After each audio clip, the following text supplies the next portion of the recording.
Welcome to The Art of Relationships. This podcast is produced by the Biola University Center for Marriage and Relationships. Let's get right into it.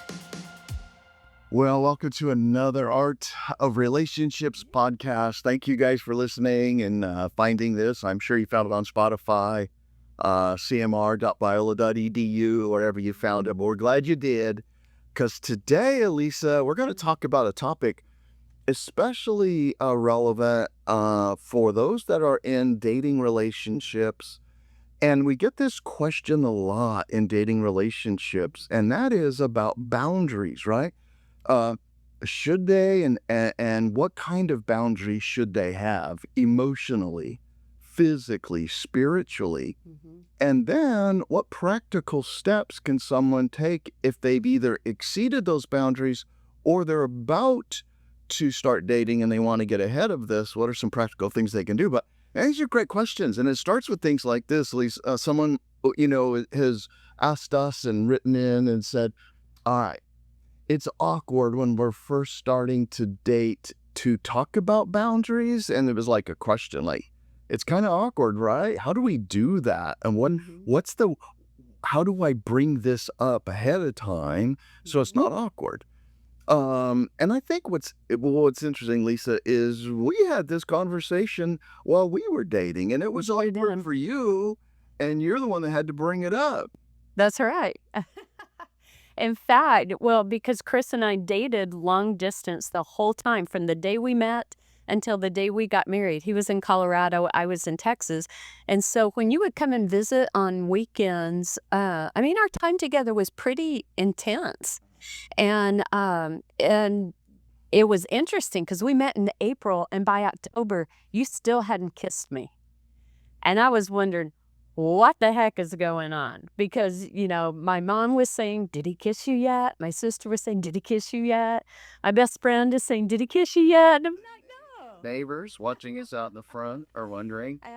Yeah. And so I just said no, and I don't know why. And I remember you bringing it up one night, and we were sitting in the car in our driveway. Probably one on 78th Street in Lubbock, Texas. Yeah. And you said, you're probably wondering why I haven't kissed you yet. Yeah. And I said, yes. As a matter of fact, me and several other important people in my life are wondering that same thing. But what you said at that time was so impressive to me because I'd never had a relationship like this before.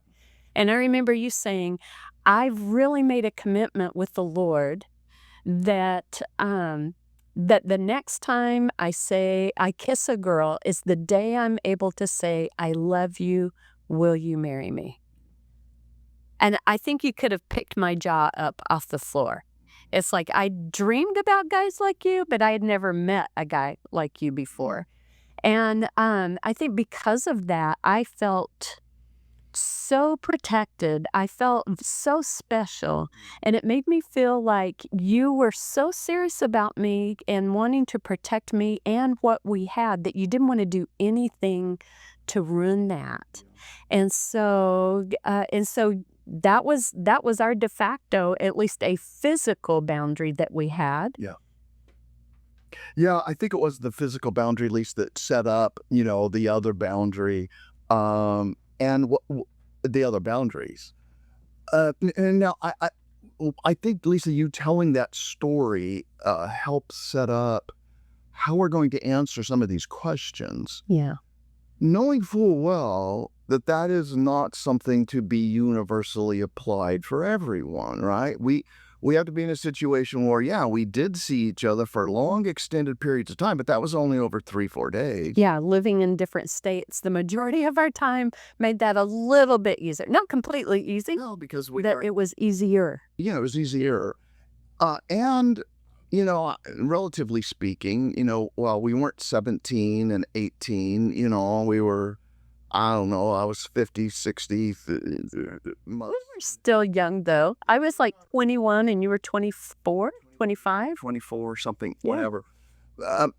And we had both, like you said, experienced the pain when boundaries went were crossed. And so, but it just wasn't out of the blue or a decision, that I had made and talked to you and you agreed right away. Like, that's awesome. Let's do that. At least that's what you said on the outside. But on the inside, what your mom told you. I think your mom said, well, you kiss him. Do you remember that? Yeah, she did. She said, you hold his hand first. You kiss him. It's like, Mom, I can't do that. Yeah. But do you remember, though, when we started writing back and forth, we have our whole courtship, our whole dating life in a shoebox in our letters back and forth.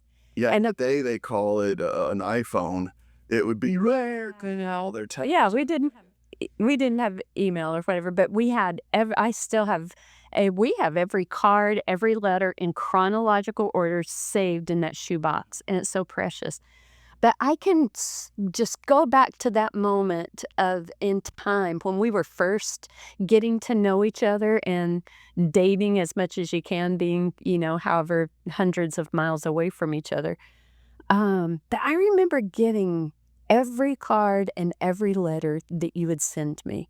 And I would read it and I would read it over and over and over. And every time I'm trying to decipher every phrase, every word, and read between the lines. And I was trying to assess, does he like me? Does he not like me? Is he interested? Is he not interested?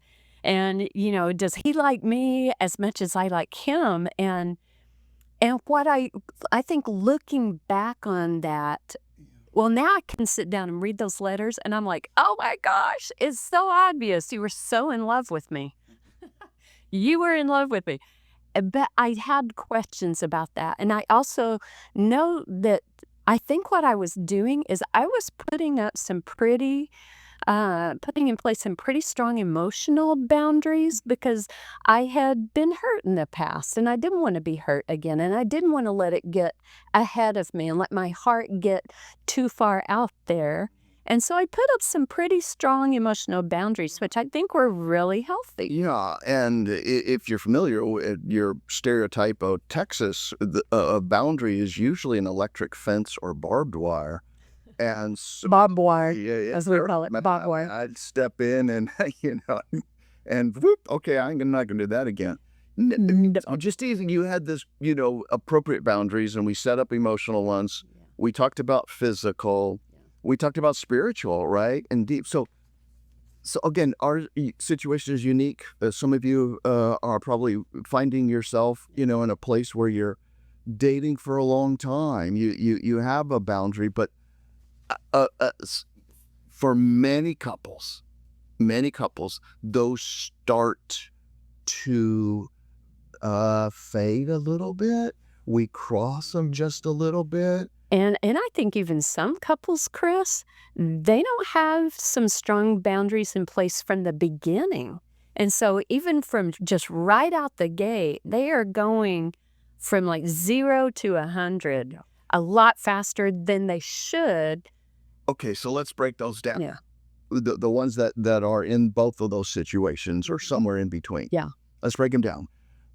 Probably the easiest, that's concrete anyway, would be the physical boundaries, right? We could talk about what's a good physical boundary to have in a dating relationship. When should you talk about it? How far is too far? And can you get back from going too far? Let's use a scale, all right? Scale 0, you're holding hand.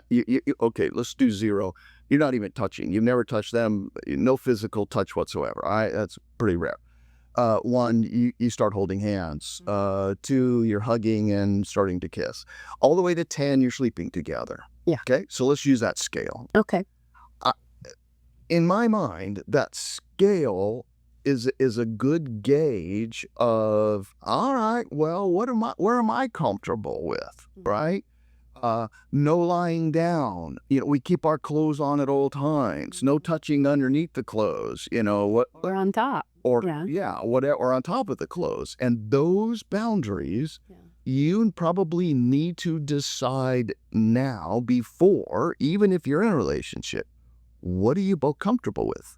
Here's the problem that we find. One person is oftentimes more comfortable going to a 6 and the other person feels guilty whenever they do, and they want to leave it at a 3. Yeah. Well, all right then. I think what you do is you default immediately to the lowest number, whatever is the most comfortable for the person that is at the lowest number. That's where you should end up. Okay, so setting them is maybe the easy part. Yeah.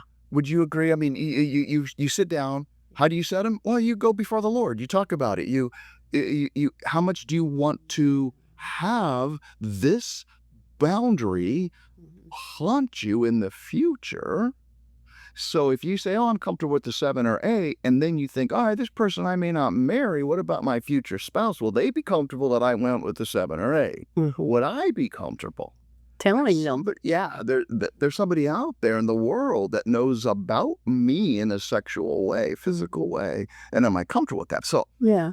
go before the Lord, figure out where you want to be on that 0 to 10. Yeah. And I think we would even counsel people to do that before you're in a dating relationship and really process that with the Lord. Lord, what would be honoring to you?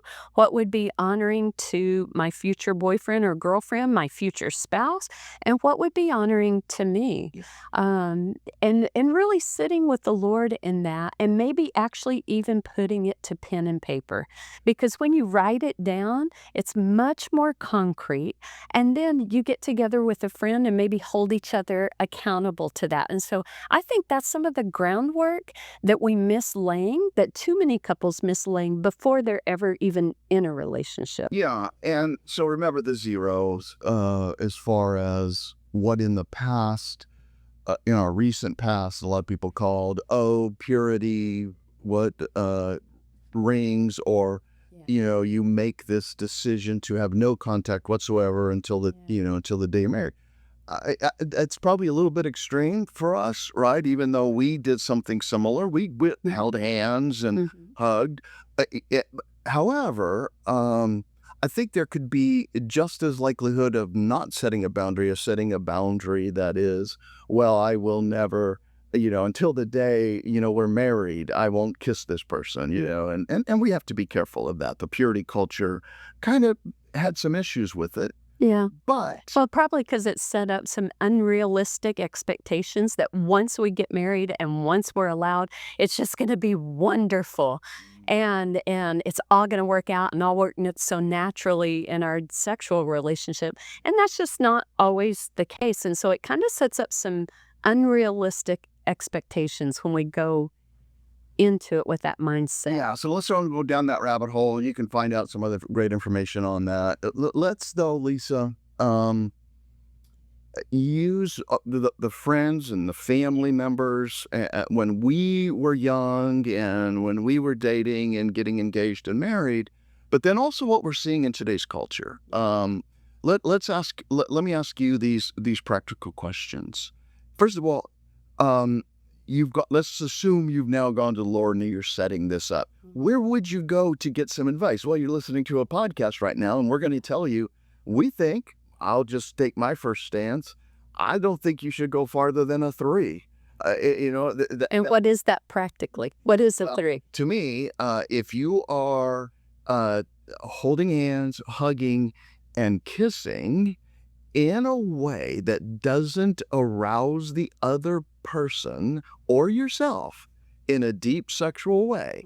Now, listen, we all know holding hands could be arousing if you've never held hands before. Right. We experience that. Hugging can be arousing. So what I'm saying, I guess, would be a 3 for me is if you can hold hands, hug, kiss, and show affection, but it doesn't begin to translate into this sexual desire and more importantly, the sexual arousal, that leaves us vulnerable because our brains, as a psychologist, are designed to connect. I like that arousal, and therefore, when it starts to happen, guess what?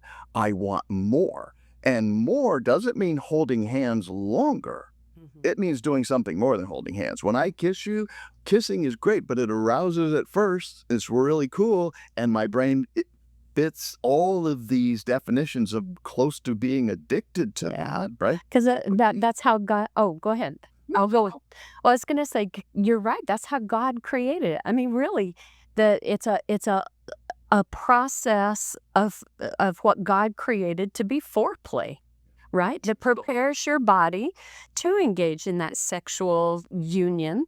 And if you're not in a relational, committed marriage to go there, then you better put some pretty strong boundaries in place, especially if you're going to be dating for a long time, because it's so hard to go back once you've crossed that boundary. And so it's much better to start slow, set a wide margin, and to maintain that for an extended amount of time if you're in it for the long game. Yep. Right? So the short answer is, where would you set it? Well, again, it depends on your past, your history. If this is something you've struggled with in other relationships, you need to set that number lower, right? Kissing may not be appropriate for you because it leads too quickly to the next step, right? The touching, the petting, whatever. So I would say, based upon your history, based upon your current relationship, based upon where you're at, to me, watch out for the one problem wherever you set that. And that is, you are beginning in this idea of foreplay, Lise, you're beginning to have this cocktail of chemicals from oxytocin to dopamine to norepinephrine to serotonin. If you don't know what those are, you haven't taken my Intro to Psych class, did it on YouTube. But you should be careful because the brain desires more. A 3, that's going to be awesome for that week, man. And I knew it would be awesome in September if we went to a 3. But I tell you what, by the time I'm there in October visiting with you, or you come up to see me in November, that 3 is like, oh, I've been there, done that. I need more. And that's the slippery slope. Yeah. So that's, I guess, the practical question. All right. Lisa, the other issue is whenever you set that physical boundary, be careful to realize that all boundaries are connected. Your physical boundary is connected to your spiritual boundaries, is connected to your emotional boundaries. Yeah. And it is no wonder that the emotional hit that we get is the beginning of feeling more emotionally close to somebody. Yeah, I think it was Julie Slattery, Dr. Julie Slattery, that said every sexual decision is a spiritual decision. And I think that's exactly what she meant, what you're saying. Yeah, and we also, she probably would say the same thing. It's also an emotional decision, and it goes like this. We hear too often, I bet I can predict for any one of you where you're at physically if you tell me where you're at emotionally as far as a scale of 1 to 10. Same scale, right? 0, I don't really like you. I don't even know you. I don't get... Oh, 1 is, oh yeah, I kind of feel emotional attachment to this person, but if they left tomorrow, big deal, right? So, but 10 is, I am one with the person emotionally. I share my deepest thoughts. I desire them all the time. I can't stop thinking about them. They are my one. We love each other. We're going to spend the rest of our life together. Yeah, it's that deep. Now, it's there at a 9, 10, and you're doing that. I can guarantee you, if you haven't yet skipped past the 3 in the physical, it's going to be there. Usually they go hand in hand, right? We're finding people that are 7s and 8s on the physical are clearly at that level or higher emotionally. Or they think they are. Yeah. Now bring that up, what that means. So Lisa, what you're saying is we think we are and we feel that, but you're saying, I think, there's a problem in our ability to accurately judge how healthy our relationship is. Is that what you mean? Yeah, because it creates blind spots. When we're physically intimate, then because of that serotonin, the dopamine, the oxytocin that you just talked about, those are the bonding hormones that our body produces. And so it causes us to feel emotionally connected, and sometimes more emotionally connected and bonded than the proper foundations of friendship, of knowing each other, of having history, taking time to get to know each other in depth, and then building on that foundation for the basis of that emotional connection. In other words, it's a false connection based on our physical involvement. Yeah. And so there's the positive, right? I guess in some ways, what you're saying is the positive is you feel strongly in love and you may not be, or you feel strongly connected, or you feel one. And then the flip of that is the blind spot that you mentioned is you will ignore, therefore, during an 8, 9 emotional 10 connection with somebody else. Ignore the issues and problems, Warning sign. warning signs, because you go, oh, well, yeah, I love them. we fight all the time. Like, well, what do you mean you fight all the time? Yeah, we argue. And we had one couple come in years ago who said their biggest problem was they wanted to learn how to argue and have conflict better. And so what tell us about your conflict? Oh, we fight it was somebody said we fight like a married couple. All right, hold on now. That was the first kind of funny thing they said. Like, well, describe that. Well, it turns out they're on the 9 levels of both physical and emotional, and they're fighting like cats and dogs, let's say, and arguing and not doing it well. Right. And yet they thought their love was so strong and so good that they were just arguing about things that'll go away when you're married. Like, well, hold on. You're not able to see the blind spot of the patterns that you have when you're not communicating well and you're in deep conflict. And then at that point, what's happening is that's the blind spot. They misidentify the strength of their relationship. Yeah. So they're involved physically at a point where, imagine if you took that away from the couple, if they removed that element, the physical side of their relationship, and all they had left was everything else in the relationship, would they make the same decision about staying together as they would have if they didn't? In other words, you're much more willing, like you're saying, to put up with bad behavior than you would be if you weren't sleeping together. Perfect. And that's the danger. Yeah, I don't think we even have to get into that. You probably recognize that if this is an issue for you, that in every other you're maybe not as compatible as you feel. Right? That emotion tells you you're compatible, but you got all kinds of issues, personality-wise, lifestyle-wise, where you're going-wise, what you think God is doing in your life, all kinds of other things that get just swept under the rug, under the guise of we're emotionally out of. We love each other. Well, when it comes to money and marriage, we all want clarity and confidence, right? And especially unity with spouses, right? I think, Lisa, that's why we get to work personally with Colby Gilmore of Blue Trust. That's right. Colby Gilmore, along with other Blue Trust certified wealth strategists, offers personalized, biblically centered financial planning and investment management services, no matter what your income level is. Lisa, say that title twice. Blue Trust Certified Wealth Strategist. That's a tough. I'm not sure I could. I know. So they do put clients' best interest first, and they don't sell financial products. I love that about them. Me too. And you know what? We highly recommend Colby Gilmore and Blue Trust for anyone looking for both financial unity with your spouse and opportunities to increase your wealth and your generosity. Yeah, so if you guys want to check out ronblue.com or reach out to Colby Gilmore at colby.gilmore at ronblue.com. That's colby.gilmore at ronblue.com. I think you guys will be glad you did.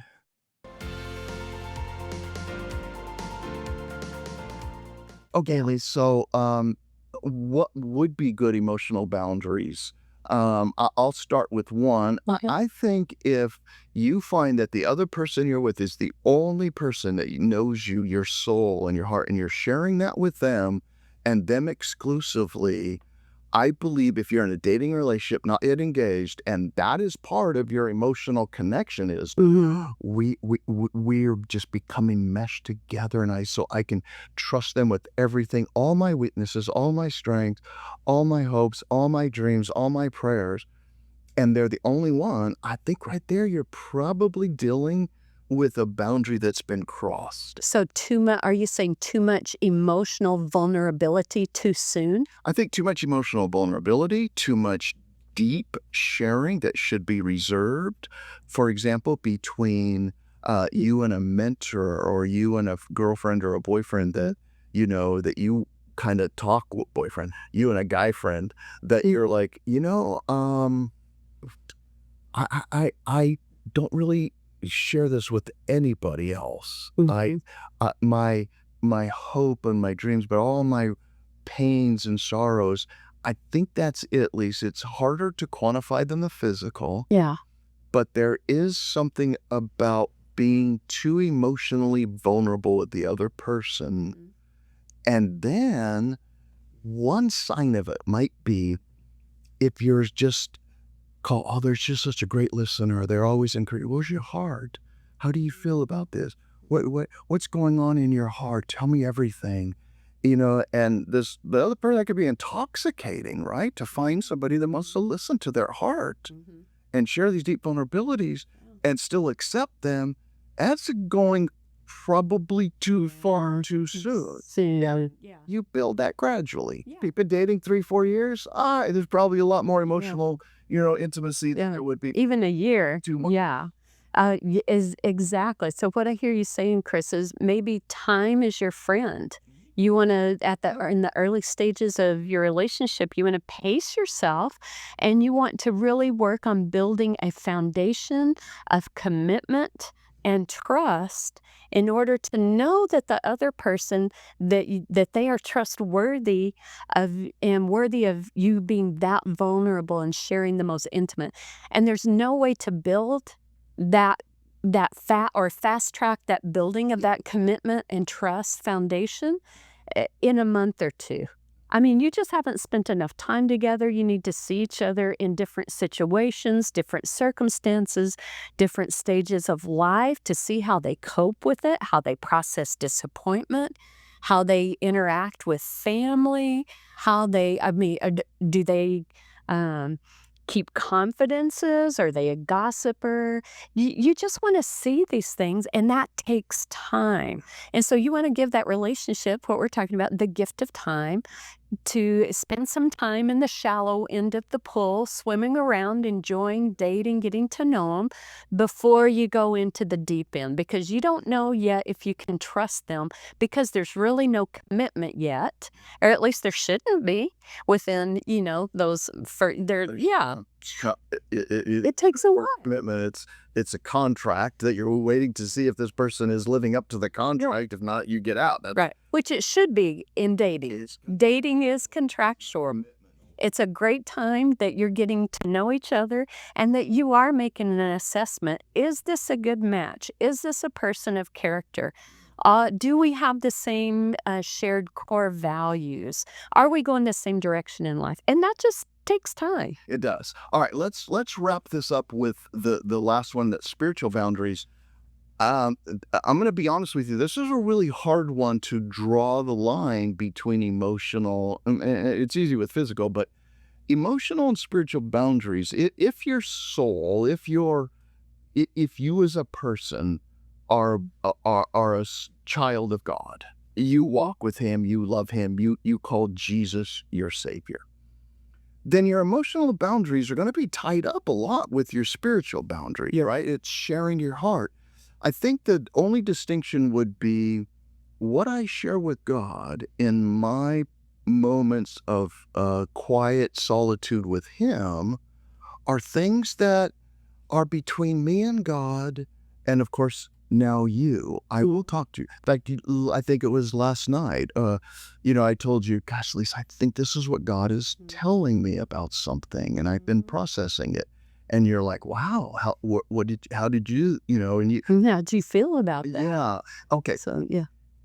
To do that in a dating relationship, a spiritual boundary, probably connected to that emotional boundary, is, again, there are some things you are and God are dealing with and need to talk about, good and bad, that are not yet privy for the other person until they develop either a commitment with you or and a deep trust, which usually isn't part of an early dating relationship or even a dating until there's talk of commitment and even a commitment or even a ring on the finger. Right. And you're not saying don't share your prayer requests or don't pray together necessarily. That's correct. That maybe as you're dating, would you say it's appropriate to, maybe do a Bible study together? Share your prayer requests? I think so. That maybe just not go into really deep, raw, open depth and vulnerability yet. Yeah, I remember you asking when we were dating about a class that wasn't going well, and you're like, "Oh man, can you pray for me?" And about, I have to decide if I'm going to go to Italy or not, and take a semester abroad, and just pray for wisdom. Now, that's easy. That I think that was extremely appropriate. If you would say, "Hey, pray for my family," or I remember you had a niece that was born with Down syndrome, and like, "Can you pray for my sister and her husband and the family?" It's like, "Oh yeah." But we didn't really dive into the details of how this affected and how you were talking to God. Like, what about that? I was just looking at the reference for that in Proverbs where it says that to above all else guard your heart. That's right. Because it's the wellspring of life. Great verse. And so part of that is that idea of your heart. It's all encompassing in the Hebrew. It's not only your emotions, but it's your will, your intellect, your physical. It's like all aspects of your being. Yeah, your soul. And God is saying protect that, because from it flows the wellspring, the rivers of living water. And so you don't want to entrust those rivers to someone that you don't know if you can trust them, if they're trustworthy yet. And again, it just goes back to the point of, and it takes the gift of time. We're not saying delay forever praying together or going more vulnerable spiritually. We're just saying probably those first 3 to 6 months are not really the time to do that, but just to pace yourself, to go a little bit slower. And I think some of the things that when I say pace yourself, what I mean that I'm talking about is like, be careful about going too quickly about talking about a future together, saying the words "I love you" in those first 6 months, and talking about the possibility of a future together, because where your conversation goes, that's where your heart's gonna go. And so you don't want to go too quickly down that road, right? That's great. I think that's why the writer of that proverb, most likely Solomon, I would guess, it is a proverb. Right? Probably why he said that. We must guard them. That's what this means. These are boundaries we're talking about. Yeah, so you want to watch your conversation in that way. And I think another really practical way is to maintain your friendships. When you're Side of that relationship. yes, and when you're in those early stages of infatuation, you just love being with this person. You want to spend every spare moment with them because you're having so much fun together. You love what you're finding out about them. You're enjoying your time. You crave that time with them. And so it can be very tempting to neglect your other relationships. And so one of the boundaries you can put in place is maintain those friendships that you have and your relationship, your time that you spend with your family. And keep that in place so that doesn't become all-encompassing and totally enmeshed where you've cut every other relationship out of your life. That's great. That tells about the value of community that we're around. No, Alisa, I love that. And let me ask you this question then. Again, now we're really going to try and wrap up. And it's that we promise. We've gone too far, emotionally or physically or spiritually. We're now 6 to 8 months into this thing. Can we unwind it? Yeah. Is it possible to move back from the 6, 7 that we find ourselves in all the time, and we don't like it? We hear the couples all the time saying, "Oh yeah, we had that, and then we just fight, and then we got to pray better." And then we get together the next night. You're like, "I had a bad day. I had a bad exam. Can you just hold me and hug me?" And all of a sudden, like, "All right, hold on. What happened to our boundaries?" Can you unwind it? And I'm going to say something a little bit sobering. it is not going to be easy. That's right. The only unwinding that's usually successful is not while the relationship is still hot and heavy. The unwindings that I have found most successful is when you take a break from the relationship, get your priorities, get your boundaries set up, guard your heart, take some time, month, 2 months, 3 months, I don't know, get together, God, and then come back with a solid commitment to maintain this new boundary. That unwinding to me gets started with a little bit of a break from the relationship. Now, it can be done in the relationship. Yeah. But what are your thoughts? Well, I like what you said about kind of pushing the pause button, pushing the brake a little bit, because I think what we've seen and even what we've experienced in our own lives before getting married is that when you know you've crossed those boundaries and you've done it repeatedly, the first thing that begins to suffer is your relationship with God. Yeah, Right? Because, and maybe it was already suffering, which allowed those boundaries to be crossed in the first place.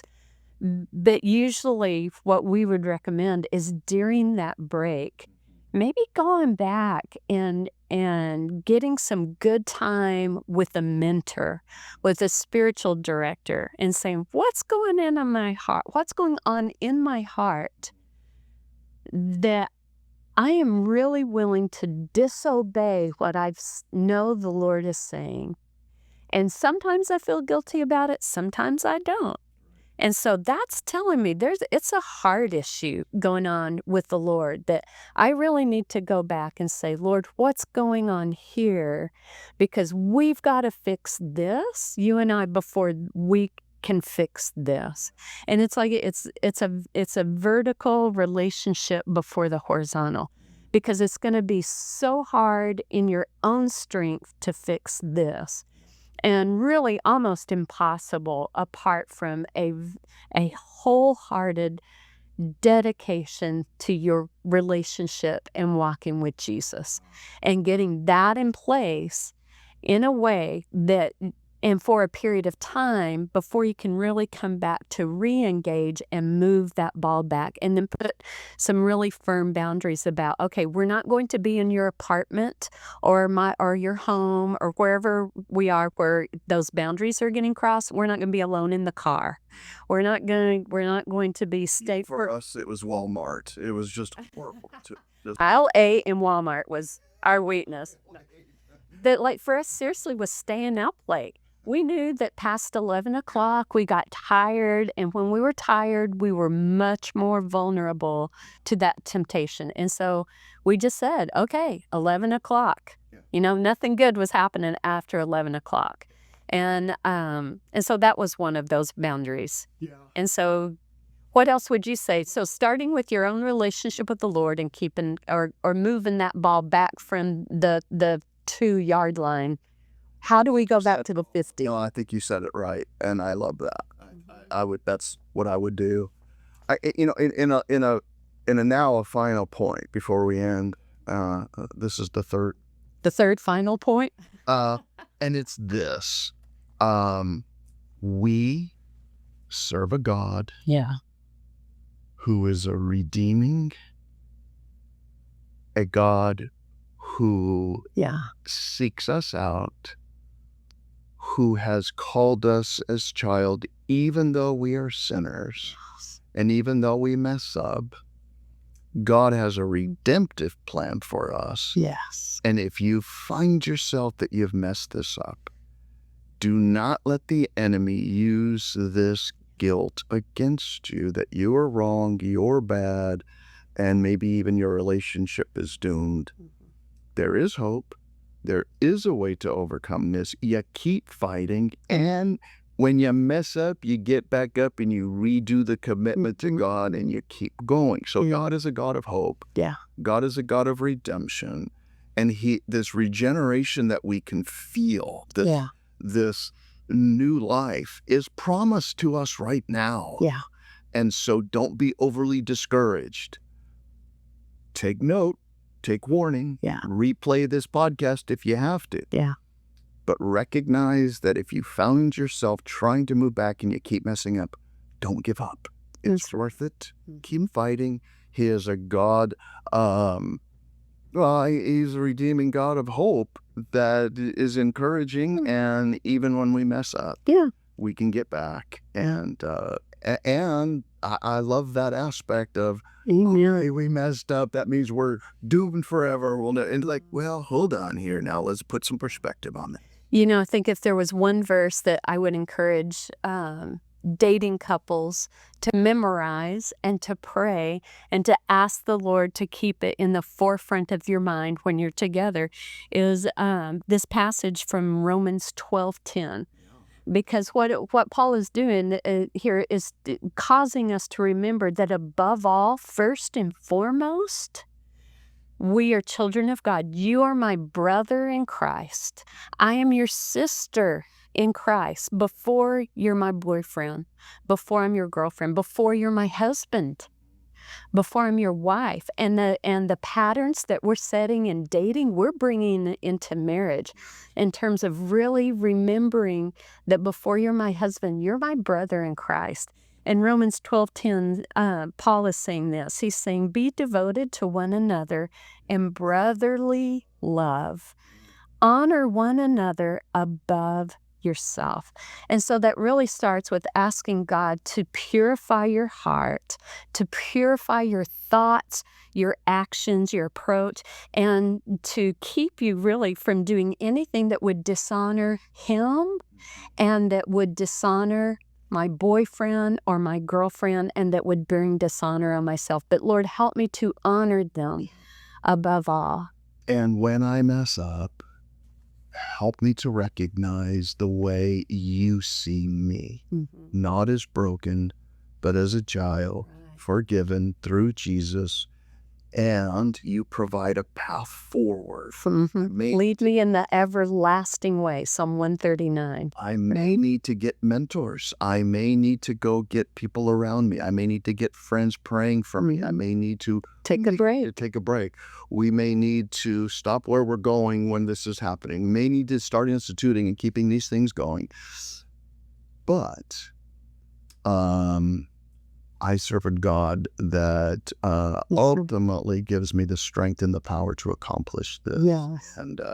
And He's a redeeming God. Amen. And asking yourself, in light of this, do I care enough about this person that I am willing to do whatever it takes to protect this relationship, to protect our future together? Protect them in brotherly and yes. And do I love you enough to set aside my own fleshly desires and to put your benefit, your welfare above my own?